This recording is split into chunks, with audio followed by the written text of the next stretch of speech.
job that they're doing today, I don't believe. So fantastic work, everybody, to step in and make those things happen. It is greatly appreciative. But also a good marker or a good moment to acknowledge some of what has been shared in our gospel reading today, this reading from the Sermon on the Mount. Now, there is a lot to be said about this, and I'm going to kind of get you with the hook I want to hook you in with in a moment, but to note that there's a reason that this is such a significant thing, that in every single gospel, the Sermon on the Mount is remembered and acknowledged, and it's made very clear that he was on a mountain. Now, there's a lot of reasons behind that, but the primary one that they're trying to draw your mind, draw your illusion to, is the presence of Moses on Mount Sinai. A group of people known as the Hebrews had just been liberated from slavery under Pharaoh. They'd been taken from this land that was not their own, and they'd been freed from all of the requirements of it through the Red Sea, through the baptism, into the community that was called to be the people of God. And Moses comes down from the mountain with the 10 Commandments. And he says, if you are going to be the people of God, this is what it's going to look like. You are going to be marked by this kind of nature, this kind of people, this kind of ethic. This is what will mark us as different from the people around us. And so today, as we hear Jesus, and as we heard him in so many encounters of this gospel, goes up the mountain and begins to say, this is who you are going to be as the people of my kingdom. You are going to be marked by these things.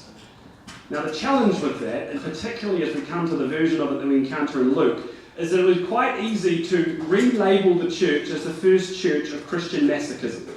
Because if you read this wrongly, what it suggests to you is that when you are suffering, if you are mourning, if you are poor, if you are all of these things, then you are closer to the kingdom of heaven.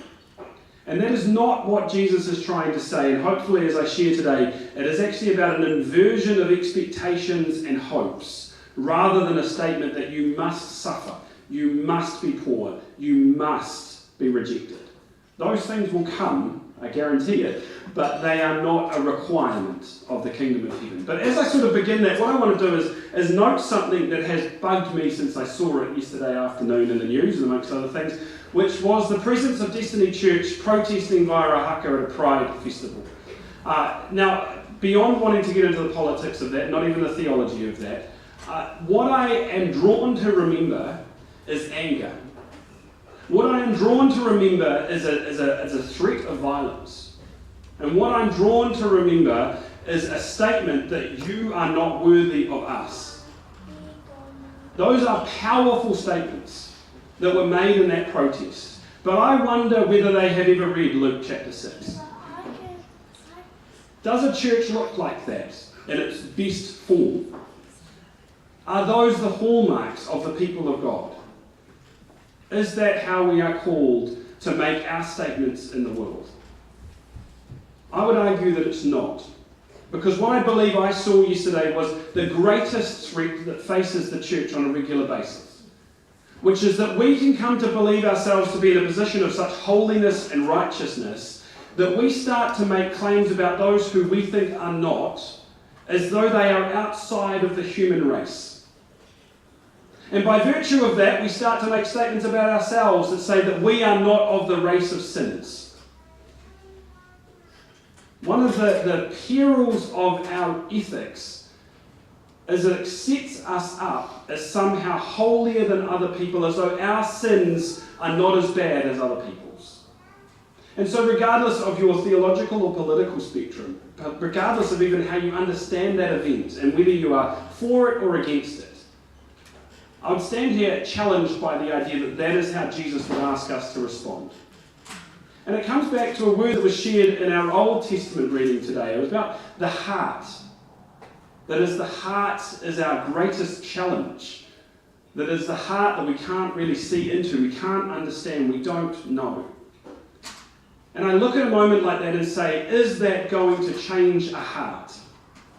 Or is it assuming that the things that we struggle against, the things that the church, the faith that Jesus asked us to struggle against, I believe that sort of protest makes the statement that our enemies are political and that they're physical and that they can be identified like that. That somehow in that group of people they had found the enemy. when in fact I think that has blinded them to the possibility that the enemy may well be in their hearts. Now that deeply challenging thought came to me as I thought upon this reading today. I had a different kind of sermon, and 8 a.m. got a slightly nicer one. Had a different thought in mind today as I engaged with this text, but it's reinitiated in me this sort of, what is this sermon for? What is the Sermon on the Mount for? It is to challenge the people who have said, I follow Jesus Christ, to help them to identify what it looks like when you are. What it looks like when you're actually genuinely trying to follow Jesus Christ. So today's sermon is not going to be one for someone that is not a Christian. You hopefully will find depth in this and power in this and meaning in this. This is a sermon for Christians. One that says actually what are our markers, what are our hallmarks of our faith. Because I think of any age in which we have lived, the preaching from the pulpit has started to shift so much away from Luke chapter 6 that I sometimes wonder whether we are in fact teaching the gospel anymore at all. Because if you go to some churches today, one of the core things you will find is life advice about how to make yourself more successful, how to make yourself more of an influencer in the world, and more particularly how to make yourself more money. Some churches even blatantly have it on their website, within their kind of tithing space. You know, we will help you be your best self and therefore generate the greatest income, and then you give it back to God and He'll bless you for that. Now, we know that that's a bit of a have. It's not what biblically says really about giving, about tithing. There's definitely a blessing that comes through generosity, but it does not guarantee it's going to be financially in your pocket. But this reality that we have started to hear more and more of the gospel proclaimed that is primarily about self-help. It is primarily about gearing you to be more successful at being human in the world. But the problem with that is that it doesn't define what being human means. It just takes as an assumption what you think it means. And what we think it means is precisely what Jesus was rallying against. Sometimes when we talk about the kingdom of heaven, we talk about it as an upside-down kingdom, as a kingdom where everything's been inverted. And one of the reasons that we do that is it's often best to think of almost like a pyramid or a mountaintop, where the key values that we hold dearest are the top. They're the things that we want to see, and then the sort of the less important values perhaps at the bottom. And then as you invert it, what it does is it puts those things that we don't tend to take very importantly, puts them at the top. And the things that we put great importance in, puts it at the bottom. So what does Jesus say today the world thinks is most important? Power, status, comfort, and the ability to have a good name, to not be spoken against. Fundamentally, those all come back to an identity that is tied to status and importance in the world. And Jesus starts to challenge it. And when he talks about, I was going to reference the laughing bit in here. When he talks about laughing in here, he doesn't mean joyous laughing, he means boasting. Sort of saying that as bad as my life is not as bad as that person's. And we've all done that. But more particularly, I think what comes to mind here is a challenge that identifies, particularly when we're still in our working lives, but even as we come to this point of transition in our lives towards retirement or into a different stage of being. We as human beings place an incredible amount of our identity and our worth in what we do for people, or the role that we have in the world. And this perhaps it hasn't happened to you, but certainly it happens to a lot of people who have a significant role, whether it's in finance or in business or in some other area of life, where they have had a very significant, important place within the community and then they're made redundant. Or they have to leave it and retire, or suddenly something significant changes in their business. And those people then go through up to 3 or 4 years, if not a lifetime, of deeply internally being challenged. Because who am I if it is not the work that I do? And if the work that I do is not of as big a value as it was before, what am I really contributing? Am I of any worth? Am I worthwhile? These are fundamentally human questions that come out as we're confronted with the fact that our values, the things we actually live to, are often at odds with the things we say matter most. Now that can come out in lots of ways. One of the ways is that I look at my son Isaiah and I think, wouldn't it be wonderful if he could be a doctor one day? Wouldn't it be wonderful if he could be a lawyer, an accountant perhaps? Wouldn't it be wonderful if he could have a really significant role like that? And what is that saying? One, it is saying that yes, I have good wishes for my child and I want to see them live comfortably. But why am I not saying missionary? Why am I not necessarily saying pastor?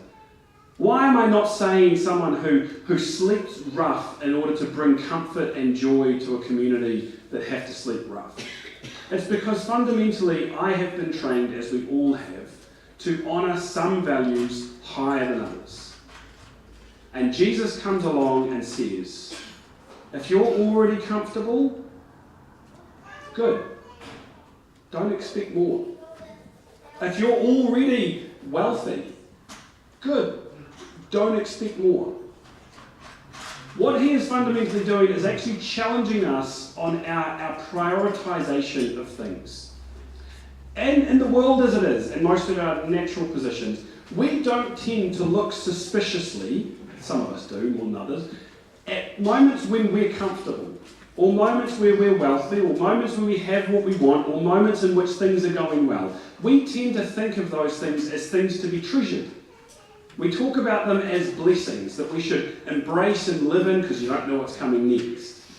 And then when we encounter something opposite that, when someone walks into our midst who perhaps is homeless, we get suspicious. When someone has suffered a great deal, there is a part of us that wonders, what part have you got in this? When people mourn for a very long time, we start to wonder, what's going on here? We get suspicious at the things that make us uncomfortable because in the process of their existence, they pull down the veneer of reality that we think is locked away in these things that we treasure. They start us to question, is this really what it's all about? Jesus challenges us to flip the switch on those things. So in the Sermon on the Mount, as he said, blessed are the poor, blessed are the mourning, blessed are those who suffer. He is saying, in those moments, treasure them. Treasure the moments of suffering. Treasure the moments of grief. Treasure the moments of poverty. And when you are in moments of comfort and wealth and ease, be suspicious. And the reason he's doing that is because our heart of hearts very easily anchors everything that we are in those things. As I gave you the example of the person with a significant role that is made redundant, it's hard because we've rooted our entire identity in that central sense of importance. But even more so, I think this is the broader point that Jesus is trying to make, and it's an interpersonal one. And it relates back to my struggle with watching Destiny Church protest at a Pride Parade. Jesus challenges us with a paradox. Christianity is often a paradox. In one side, we are called not to judge. We are called not to to take the stick out of your own eye or the beam out of your own eye before you take the flake of wood out of the other person's. There is a sense in which we are called not to judge others. And yet, in the same breath, we are also encouraged to admonish one another, to strengthen one another, to challenge one another, to grow into the fullness of the stature of Christ. We are not called to be doormats to sin. You turn the other cheek, but it is not a matter of just masochistic suffering. What it is instead is a challenge from Jesus is that when that happens to you, when you encounter the brokenness of other people and the brokenness of this world, first go inward. And he challenges us with this statement, pray for those who persecute you, which essentially means wish well, hope for the good of those who actually seem to be your enemies. Now, to be honest, that's an entire life work in its own right. So that challenge is enough that we never may get to the next step, but that is the challenge. Pray for those who persecute you is not just a matter of undertaking a ritual, it is trying to live into a hopeful gracefulness for those that oppose you. in the process of doing that, when we do come to the moment to confront someone, to say that is not okay, that is not appropriate, what is missing? The vindictiveness is missing. The ego bruised is missing. The part of us that actually a little bit wants to see them suffer is missing. Our statement to them is not a statement of, ooh, that's awful, but rather, I love you and know you can do more. I know you can be better. And that is where you start to get to this question of addressing the heart. Only in a moment like that can you really address the heart. But more particularly for us, as we hear these words of Luke chapter 6, it is the challenge to value the things that we don't think are valuable, to treasure the struggle, to treasure the poverty, because in those moments are the moments we grow. Why am I struggling so much with the fact that I don't have the status I had before? Because if we're honest, it's because we placed a bit of an idol over our status. Our job became our God. Why am I struggling with the fact that I can't afford to do all the things that I did in the past? It's because we made a bit of an idol out of our wealth and our comfort. Why am I struggling in this moment in time? Those questions prompt us to grow in the way that Jesus would challenge us to, which is to grow spiritually. So treasure the moments of suffering, treasure the moments of poverty, treasure the moments of mourning, because in those moments you will grow ever more into the fullness of the stature of Christ. But in those moments of deep comfort, when everything just seems to be working too well, when everything is easy, unlike the world around us, that is the moment where the Christian is asked to be suspicious. Why is this happening? What am I being lulled into in this comfort? What God is beckoning me in this moment to the worship of it rather than the worship of Jesus Christ? The Sermon on the Mount is fundamentally a challenge to the Christian community to start to mark out what does it look like to be a follower of Jesus. My challenge would also be that if you enter a church where you don't see some of these values at least spoken, let alone acted out, you may not be in a church. You may be in a community. You may be in a community that is spiritual, but it is highly unlikely that you are in a church that is worshipping and following Jesus Christ. The servant is not greater than the master. If this is what Christ has taught, these will be the markers of his community. And so if you came here today hoping that I'd give you some self-help, I've probably got some, I've got a book somewhere. If you want a 5-step plan to becoming a wealthier person, I can probably find you one. But it's not in the Gospels. What is in the Gospels is a deep challenge to your heart to look upon itself. Have you put someone else outside of the box of redeemable and human? And in the process, have you put yourself outside of the box of sinner? As hard as it can be to hear that language, it is so fundamental to growing as a Christian, to recognize that we are imperfect and that we must rely on Christ. So where in our lives today are we suffering? Where are we mourning? Where are we weeping? Where are we struggling?